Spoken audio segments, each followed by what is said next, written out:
Hi guys, tara gawa tayo ng number 11 na number cake. So chocolate cake po ito guys. Sa recipe na ginamit ko ay nakagamit lang ako ng 3/4 nung recipe. Dahil maliliit lang yung number 1, so inabot lang siya ng 3/4. Natansya ko naman yung dami niya. Kasi sayang naman kapag nilagay ko tinimpla ko yung isang mixture ng recipe tapos hindi ko pala mailalagay lahat, diba? At pagkatapos nga natin itong mahiwa ay nilagyan na natin siya ng palaman. So ito yung ating chocolate ganache.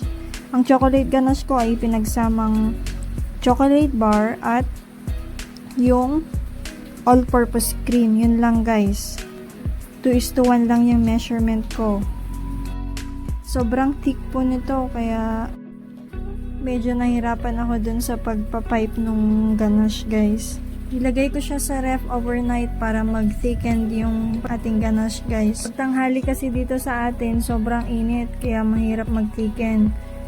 So ginawa ko, nirest ko na lang overnight tapos kinaumagahan saka ko siya in-apply nung time na ipipick up na ni client bago ko din assignan. And guys, dahil light pink yung sinend ni client na dress nung baby ay nagkulay na rin tayo ng icing na light pink. Ayan.